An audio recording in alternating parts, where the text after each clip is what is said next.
हो चुकी, फिर भी सुनवाई नहीं हो रही। आज 11वें दौर की वार्ता चल रही है, किसानों को उम्मीद भी नहीं है कोई। डाउन टू आईडी भगवान से हम यही प्रार्थना करते हैं, हमने ये सबने मिलकर यही प्रार्थना करी इस धरने पे कि सरकार को किसानों की बातों को माने, अपनी प्रजा की बात माने, अब जिद छोड़े। ये राजहट का विषय नहीं होना चाहिए, ये जिद का विषय नहीं होना चाहिए, किसी के अहम का या अहंकार का विषय नहीं होना चाहिए। सरकार अपनी प्रजा की बात माने। आखिर क्या दिक्कत है अपनी प्रजा की बात मानने से? कोई शासक अपनी प्रजा की बात मानने से छोटा नहीं होता। जब सारा देश के सारे किसान संगठन एकजुटता से एक मांग रख रहे हैं सरकार के सामने, तो सरकार क्यों नहीं वो उन बातों को स्वीकार कर सकती? तो बड़े दुख की बात है कि सरकार ने अभी तक इतना अड़ियल रवैया अपनाया है। ये भी सरकार समझे कि देश का किसान किस भावना से इससे जुड़ा हुआ इस आंदोलन से। धर्म, जाति, क्षेत्र, भाषा, प्रदेश, सारे बंधनों को तोड़ता हुआ देश का किसान एकजुटता से अपनी मांग रख रहा है, इस आंदोलन से जुड़ा है। ऐसी स्थिति में सरकार गंभीरता को स्थिति की गंभीरता को समझे और इस बात को माने, तुरंत स्वीकार करे। और मैं देश के किसान को भी नमन करता हूँ, अपने सारे किसान भाइयों को। मुझे गर्व है मेरे को कि जो है कि भाई हमारे किसानों में हमें गर्व है। एक किसान के बेटे के रूप में मेरे को गर्व है कि इतने अनुशासन और अहिंसा के रास्ते पे ये इतना बड़ा आंदोलन जो जिसने विश्व स्तर पे इस आंदोलन की गूंज पहुंची है, तो ऐसा आंदोलन जो है खड़ा हुआ है। ये एक बहुत बड़े, ये 26 तारीख को जो कृषि मंत्री कहते हैं 2-3 राज्यों के किसान इसमें आंदोलित हैं। इसमें जो ये कह रहा है कि खालिस्तानी है, कोई कह रहा है माओवादी है, कोई कह रहा है बीजेपी के जो कुछ लोग, कोई कह रहा है कि भाई हरियाणा पंजाब के ही हैं, कोई कह रहा है कांग्रेस के ही हैं, वो अपनी आंखों की पट्टी जो बांध रखी है उसको खोलें। देश का किसान कन्याकुमारी से कश्मीर तक सारे संगठन भी एक हैं। शारीरिक रूप से कोई नहीं भी पहुंच सकता होगा, ये तो हम दिल्ली के नज़दीक बैठे हैं तो इसलिए पहुंचे हुए हैं दिल्ली के बॉर्डरों पे। बाकी आप देखें आज उड़ीसा के 11 किसान यहाँ पे धरने स्थल पे भूख हड़ताल पे थे। कोई बुंदेलखंड से आ रहा है, कोई उत्तर प्रदेश से आ रहा है, कोई उत्तराखंड से आ रहा है, कोई राजस्थान से राजस्थान बॉर्डर पे गया था 4-5 दिन पहले।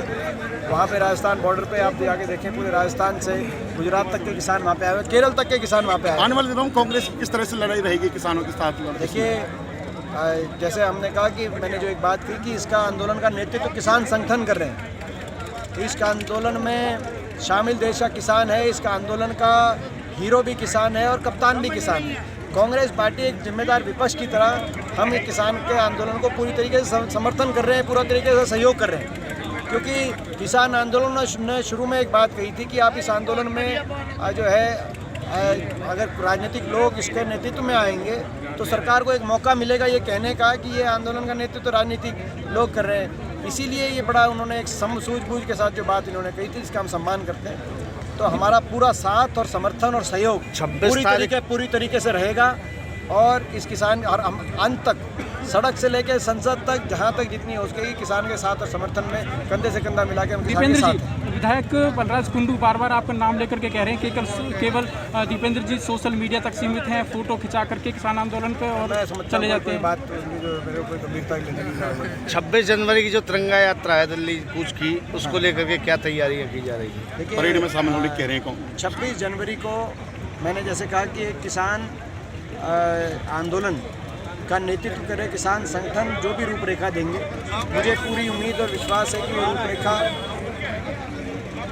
अनुशासित और एक शांतिपूर्ण एक प्रदर्शन की एक रूपरेखा आएगी और उस तरीके के अनुशासित और शांति प्रदर्शन में हमको हमारा पूरा साथ और सहयोग है।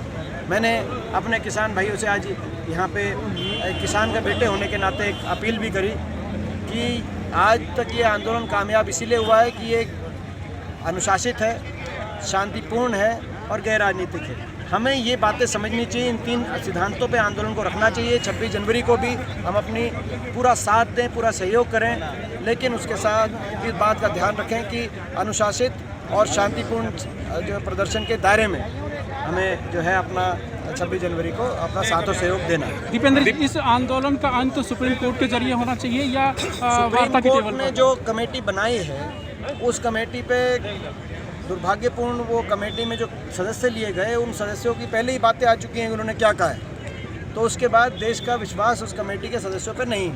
दीपेंद्र जी, आप 26 तारीख को मौजूद रहेंगे क्या? अरे यार, तो चलने सारे पहले। जब से आंदोलन जब से शुरू हुआ है तब से लेके आज तक नहीं, हर कमेटी रोज के बारे में बताइए आप। हर रोज ही हम कहीं ना कहीं प्रदेश के किसी न किसी कोने में किसी न किसी धरने पे हम लोग एक जैसे मैंने कहा कि भाई मैं एक किसान के बेटे के रूप में भी, देश के एक जिम्मेदार नागरिक के रूप में भी, और प्रदेश में एकमात्र विपक्ष के सांसद होने के नाते भी, आपको पता है हमारे प्रदेश में 14 बीजेपी के सांसद हैं, विपक्ष में अकेला एक संसद में मेरे को जो विपक्षी सांसद, मैं एक अकेला विपक्षी सांसद हूँ, तो उस नाते भी मैं प्रदेश के कोने कोने में हर धरने पे जहाँ जहाँ किसान बैठे हैं, हर टोल पे मैं इन पिछले 2 महीने में पहुँचने का मेरी कोशिश रही है, मैं पहुँचा भी हूँ और यही जारी रखेंगे जहाँ तक। और एक कमेटी की सदस्य की जो आप कह रहे थे, कमेटी के सदस्यों का पहले बयान इस तरह के आ चुके हैं। और मैं एक और बात सवाल पूछता हूँ, कमेटी के एक सदस्य ने इस्तीफ़ा दे दिया ये कह के, जो सरदार भूपेंद्र मान थे, उन्होंने कमेटी से इस्तीफ़ा दे दिया कह के कि मैं किसानों के प्रति वफादार हूँ, मेरी आत्मा नहीं मानती मैं किसानों से जो है कोई जो वफादारी में मेरी कमी आए, इसीलिए मैं इस्तीफ़ा देता हूँ। तो मैं ये सवाल पूछता हूँ, अगर ये भूपेंद्र मान वफादार हैं तो जो बाकी कमेटी के सदस्य हैं वो क्या है?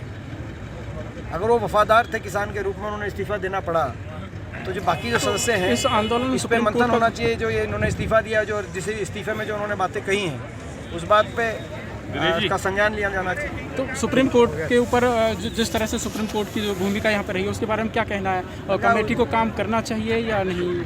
देखिए, मैंने कहा माननीय उच्चतम न्यायालय ने जिस प्रकार से जो कमेटी बनाई है, उसके सदस्यों की जो बैकग्राउंड है, उसको लेकर जो है किसानों का विश्वास उसके सदस्यों पे नहीं है।